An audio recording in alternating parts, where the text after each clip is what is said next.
সুদ নেওয়া গুনাহ, সুদ দেওয়া গুনাহ। আজকে মুসলমানরা ধ্বংস একমাত্র সুদের কারণে।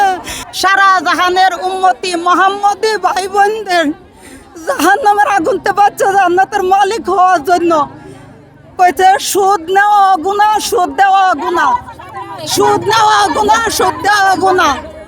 আজকে 50,000 টাকা সমিতিতে নিতেছে, 60,000 টাকা দিতেছে, 10,000 টাকা সুদ, 1 লাখ টাকা নিতেছে, 1 লাখ টাকা নিতেছে, 1,20,000 টাকা দিতেছে, এটা সুদ।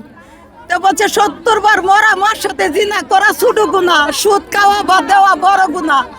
আজকে আমরা উম্মতি মোহাম্মদী মুসলমানরা সুদের ভিতরে 100 ভিতরে 95% সুদের ভিতরে লিপ্ত। এই জন্য আমি বিশ্ব মানব কল্যাণ ভবন সোসাইটি চেয়ারম্যান হিসাবে আমি ইফতারি এখানে বিতরণ করব।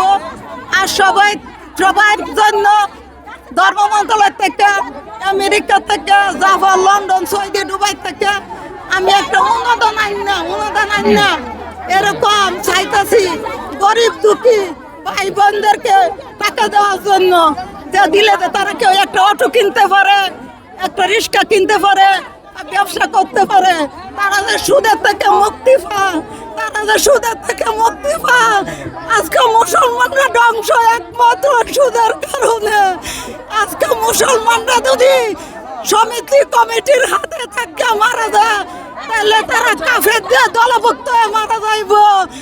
আমি 13 বছর বয়সে থেকে তাবলীগ করি, কাকরাইল লাইনে 13 বছর বয়সে থেকে আমি কাকরাইল লাইনে তাবলীগ করি, আমি তাবলীগ করি আলেম গ্রুপের সাথে।